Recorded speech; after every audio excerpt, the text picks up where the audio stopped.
Back at it again here with another video with Invest for Tomorrow. To the first time viewers and investors, welcome to the channel. To all subscribers, welcome back. I'll ask for returns for you guys to smash that like button. Let's see if we can get today's video over 40 likes. And here we are with the SPY, the S&P 500 index, continuing this big run up here as we see from the dip area into the rip area. Even hit it yesterday in an overextension here to the upside. And we're going to break down what's going on here. And as it continued to go higher, our SPY bot sent out a bull indicator since 9:35 a.m. and from that moment forward, inflows crossed the midpoint to the upside with strength, and call options went up 200% plus within minutes to hours, guys. If you guys want to receive this clarity and edge over the charts, check out the link down below in the description to the Discord, getting connected to the 42 vision indicator, our inflow versus outflow, and our bots such as the SPY bot, QQQ bot, and newly released Tesla bot. And we have many other bots on the way so that you can receive the clarity and edge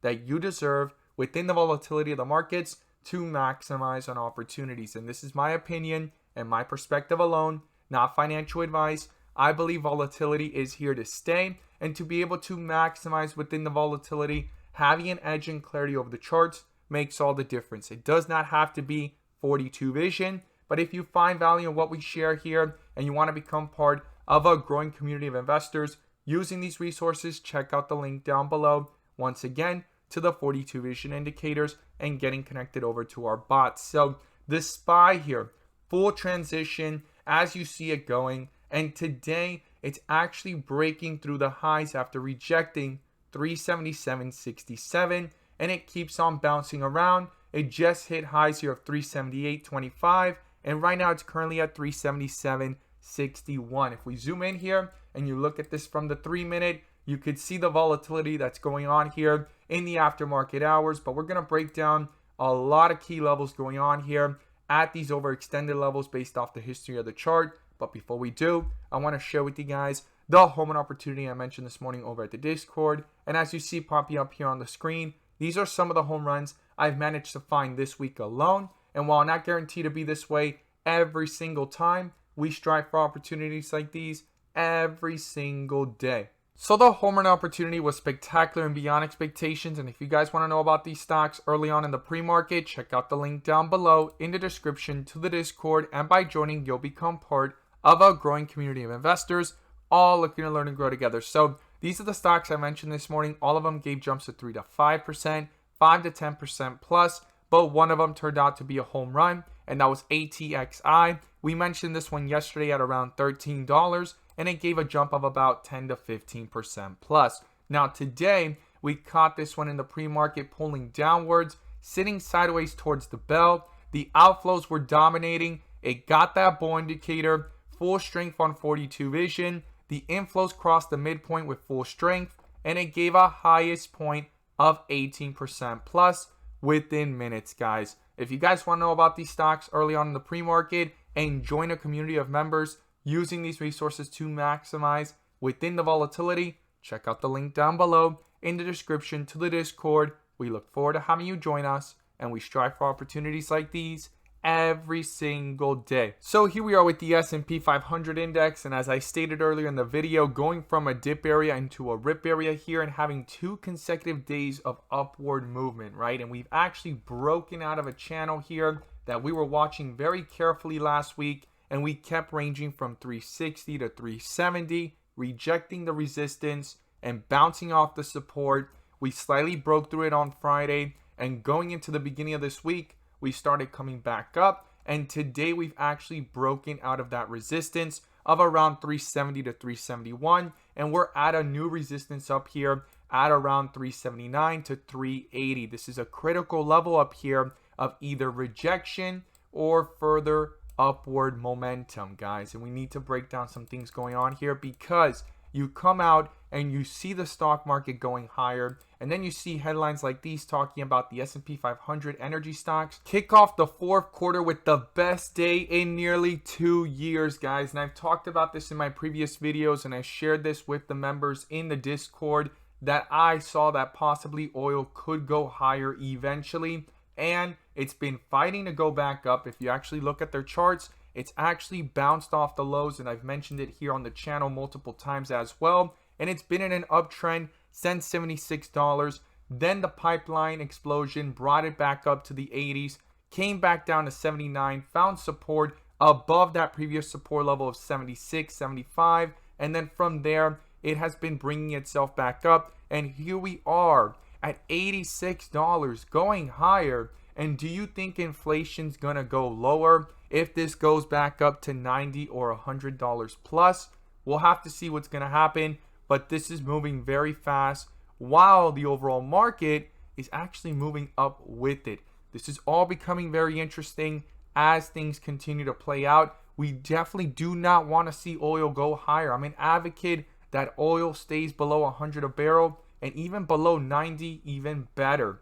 But this is something to keep in mind when it comes to oil stocks. And now we're going to go ahead and break down the charts here, what's going on within the SPY, because right now, as you can see in the 42 vision indicator, a full transition has happened, but we're going to look at things as well with our inflow versus outflow indicator and the bull and bear indicators, which I'm going to pull up, and you can now gain access to them as well. The link is down below in the description to the 42 vision indicator, getting connected to the SPY bot, the QQQ bot, our newly released Tesla bot, and we have other bots on the way so that you can receive the clarity and edge that you deserve within the volatility of the markets to maximize on opportunities, whether stocks are going up or going down. And you can now join the members using these resources to maximize in either direction by receiving this clarity and edge over the charts. And in today's video, I'm going to pull up the inflow versus outflow indicator, which adds that extra layer of confirmation and gives us that edge within the volatility. Slots are now open for those interested. The link is down below once again to the 42 vision indicator and getting connected to the inflow versus outflow. So as you can see in the charts, we were actually in this tight range here as we talked about it in several videos, from 360s to 370s, and we kept rejecting up here and actually bouncing off of 360. Now we actually slightly broke through it on Friday, and in the last 2 days we actually broke back into the channel and we broke through resistance, and right now the stock is actually reaching a pivotal level here of resistance that it's about to break through or reject. And we need to talk about what is coming out tomorrow as a data point that is going to be pivotal to either make or break this rally. And as we see it here, the inflows are above and we are under a bull indicator. But for today, in the second half of the day, outflows started to dominate. I'm going to be watching that carefully if it comes back down towards the midpoint or even crosses it, because it could start reflecting in the chart, or if a bear indicator even decides to pop up to cancel out this bull indicator. That's going to be significant going into tomorrow, and we're going to share here the data point that I'm watching. As you see it popping up here on the screen, it is non-manufacturing PMI.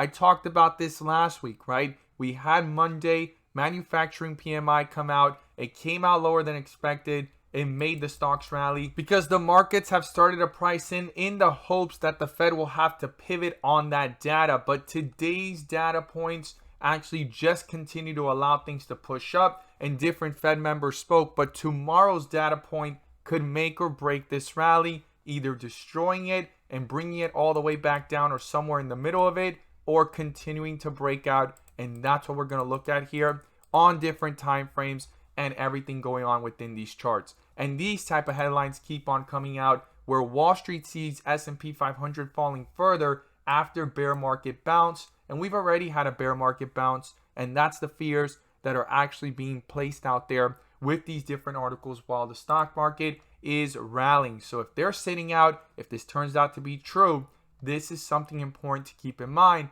because it could be very short-lived. Now, within this momentum, as you can see that bull indicator that popped up here, and these inflows that cross, and even our bull and bear indicators that are sent out directly to the Discord through the SPY bot, yes, there's opportunities within these moves, but we want to know what type of moves are they, right? Are they going to be fake outs, dead cat bounces, or real momentum with strength? And right now, based off headlines and how quick this move happened, we need to see what the data points show tomorrow and how that affects this transition going into the rest of this week and going into CPI that comes out next week, guys. We need to be aware of these things because it is very important. And as I always state, volatility is here to stay. And to be able to maximize, having a clarity and edge makes all the difference. But let's go ahead and look at this zoomed out on a bigger time frame. So we talked about this on the 1 day the other day, and you could see how there's almost a double bottom effect happening here. So if this rally is going to have some real strength, we need to see these inflows continue. Right now, they just began, they're sitting sideways, and I also used the white with red borders on 42 vision dip area to go ahead and use the previous times that we've dipped, how we've had about 5 to 4 bars back to back in several days of happening, right? And once we hit our 4th bar, we were tracking this and we made it to 7, and now we're trying to reverse from a white with green borders to red with green borders. This is super important because it's moving fast, but the outflows were very far from hitting the midpoint. They continue to dominate, and it will take a lot more strength for this to actually continue and have some strength of resistance testing, right? Because we're just breaking out into resistance levels below 370 and now towards 380 at 379 and 378. But there are larger resistance levels to test, such as 390 and 400 and 395 and so forth. But when you zoom out all the way towards the 1 week, we had a fake out here with this bull indicator, and I've compared this to the 2008 chart, and our bear indicator first popped up back in January 24th, and the outflows crossed in January, and since then things have been on a downtrend. And in this fake out, quickly things shifted from green to red, crossed the midpoint, continued to the downside, and we still have room based off the outflows. We're under a bear indicator up here as well, as you see here, right? We're right now at minus 30.4, and the lowest that we hit was 63.87. So we need to watch that carefully. And here, based off the 1 day, it almost seems like it's trying to find support in the same area of the outflows previously here in June of minus 38, bouncing off of that back towards minus 31. It's in a green area. We'll need to see if it rejects or continues, and that's where the resistance and supports will be crucial. And if it pulls down even lower, well, it has room based off the history here from way back here in May of minus 44. So something to keep in mind here as you look at it. Now, I'm going to show you guys something in the charts that is longer time frame, and it's something that a lot of technical analysis experts use to kind of go ahead and see where are we in a possible crash or capitulation. Now, this does not guarantee or state that it's going to be this way or that those are the levels, but I want you guys to check this out.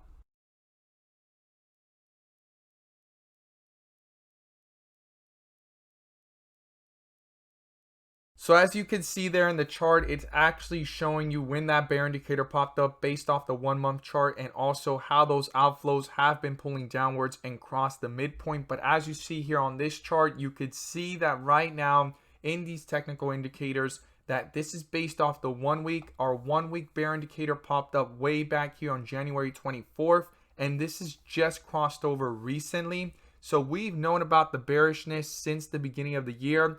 Based off these indicators, it's a little bit lagging, right? This is more for technical purposes. And this is the first time that we actually cross in over a decade. When we come back out, the last times we've crossed was back here in 2008 and also here in the .com bubble, guys. This is super important because once it happens, it tends to last for several months and weeks or even a year. It's not guaranteed. It could actually switch up any moment now, right? Doesn't have to go ahead and react the same way, but super important. Now, based off the 1 month, when you zoom out all the way, we've actually crossed over in 2008 and slightly in 2003, but something very different that has happened in the most recent corrections and crashes is that we either bounce off of the purple line very quickly, or when we actually hit a maximum point of exhaustion, right, of pullback, we've actually bounced off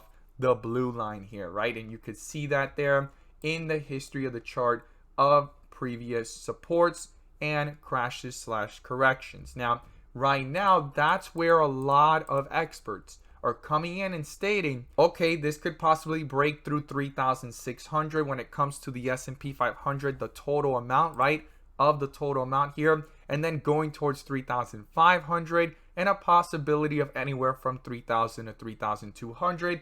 This is where it's coming from, this line right here as you see it, and this line is already curvaturing downwards. Now, not guaranteed to react like that, but something to keep in mind, and this is where we need to watch carefully how this is all playing out. Again, this is a lagging indicator. I mean, look how long it took for it to finally cross. And if you go ahead and see this with our 42 vision indicator, just based off the 1 week here, you'll see that we've known based off the bull and bear indicators and the inflow versus outflow since January. Check it out. You can see there our bear indicator popped up since way back here in January 24th, went all the way down, fake out with that bull indicator, and quickly a bear indicator has popped up again. And as it's actually sitting here with the sideways action, we need to see, is this going to be a double bottom or the preparation of another bear cycle? Because the last one that lasted was almost 7 months, 6 to 7 months. And here we are right now going into just a few weeks under a bear indicator, guys. I look forward to seeing your thoughts down below. As always, guys, thank you guys so much for watching, and let's make some money.